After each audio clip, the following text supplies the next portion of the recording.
जय श्री कृष्ण। प्रणाम भक्तजनों। आज हम माघ मास महात्म्य के अध्याय 16 की कथा सुनेंगे। आज के अध्याय में हम माघ स्नान के पुण्यों के बारे में सुनेंगे। आइए हम कथा की शुरुआत करते हैं।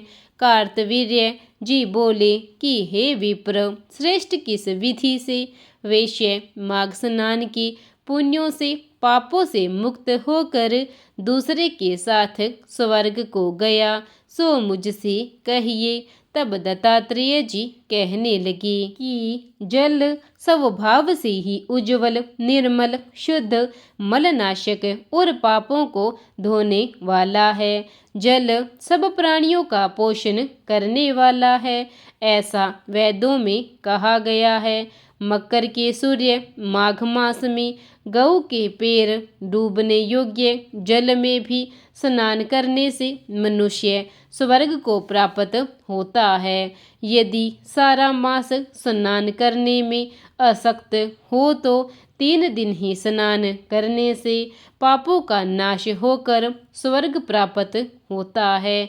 चाहे धन का अभाव होने से थोड़ा ही दान करें, वह भी धनी और दीर्घ आयु और सुख संपन्न होता है। 5 दिन स्नान करने से चंद्रमा के सदृश शोभायमान होता है। इसलिए अपना कल्याण चाहने वालों को माघ मास में नदी तालाब में स्नान करना चाहिए। अब माघ में स्नान करने वालों के नियम कहता हूँ, सो ध्यान पूर्वक सुनिए। इस माह में एक ही समय भोजन का उपयोग करना चाहिए। भूमि पर सोना चाहिए। भगवान विष्णु की तीनों समय पूजा करनी चाहिए। ईंधन, वस्त्र, कंबल, जूता, कुकुम, घृत, तेल, कपास, रुई, वस्त्र तथा अन्न का दान करना चाहिए। दूसरे की अग्नि न तपे, ब्राह्मण दान न ले और मास के अंत में ब्राह्मणों को भोजन कराना चाहिए और दक्षिणा अवश्य देवी तथा एकादशी के नियम से माघ स्नान का उद्यापन करें। भगवान से प्रार्थना करें कि हे देव, इस स्नान का मुझको माघ मास महात्म्य यथोक्त फल दीजिए। मौन रहकर इस मंत्र का उच्चारण करें, फिर भगवान का स्मरण करें। जो मनुष्य श्री गंगा जी में माघ मास में स्नान करते हैं वे 4000 युग तक स्वर्ग में ही निवास करते हैं। जो कोई माघ मास में गंगा और यमुना का स्नान करता है वह प्रतिदिन 1000 स्वर्ण मुद्रा दान का फल प्राप्त करता है तथा 1000 कपिला गऊ के दान का फल पाता है। इसके आगे दत्तात्रेय जी कहते हैं कि हे राजन, प्रजापति ब्रह्मा ने पापों के नाश के लिए माघ मास में प्रयाग तीर्थ की उत्पत्ति की। गंगा जी और यमुना जी के जल की धारा में स्नान का महात्म्य ध्यान पूर्वक सुनो। जो प्राणी इस गंगा यमुना संगम में माघ मास में स्नान करता है वह गर्भ योनि में नहीं आता। उसको जन्म मरण के बंधन से मुक्ति मिल जाती है। माघ मास में प्रयागराज में स्नान करने से मनुष्य समस्त भोगों को भोग कर ब्रह्म पद को प्राप्त होता है। माघ मास तथा मकर राशि में सूर्य में जो प्रयाग में स्नान करता है उसके पुण्यों की गणना तो साक्षात चित्रगुप्त भी नहीं कर सकते।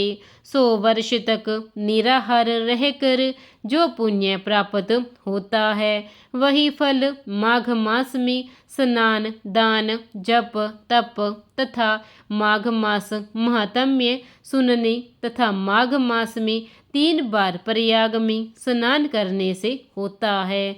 जो फल 100 वर्ष तक योगा अभ्यास करने से मिलता है वह जैसे सर्प पुरानी कांचली को छोड़कर नया रूप ग्रहण कर लेता है। वैसे ही माघ मास में स्नान करने से मनुष्य पापों को छोड़कर स्वर्ग को प्राप्त होता है, परंतु गंगा यमुना के संगम में स्नान करने से हजारों गुना फल मिलता है। हे राजन, जिसको अमृत कहा है वह यह त्रिवेणी ही है। ब्रह्मा, शिव, रुद्र, आदित्य, ऋतगण, गंधर्व, लोकपाल, यक्ष, गुहाक, किन्नर आणिमादि गुणों से सिद्ध तत्वज्ञानी ब्राह्मणी, पार्वती, लक्ष्मी, शची, नैना, दिति, अदिति, संपूर्ण देव पत्नियां तथा नागों की स्त्रियां, घृताची, मेनका, उर्वशी, रंभा, त्रिलोचमा, अप्सरागण और सब पितृ मनुष्य गण कलयुग में, गुप्त और सतयुग में प्रत्यक्ष सब देवता माघ मास में स्नान करने के लिए आते हैं। इन दिनों माघ में प्रयाग में स्नान करने से जो फल मिलता है उसकी महिमा का गान करना संभव नहीं है। प्राणी मात्र में कहने की शक्ति नहीं है। हजारों अश्वमेघ यज्ञ करने से भी यह फल प्राप्त नहीं होता। पूर्व समय में कांचन मालिनी ने इस स्नान का फल राक्षस को दिया था और इससे वह पापी मुक्त हो गया था। माघ मास में स्नान के साथ साथ मंगलवार के व्रत किए जाते हैं, जिसमें उपासना करने वालों को एक समय बिना नमक का आहार लेना चाहिए। गुड़ तिल मिलाकर अपने आराध्य को भोग लगाना चाहिए तथा उसे प्रसाद स्वरूप ग्रहण करना चाहिए।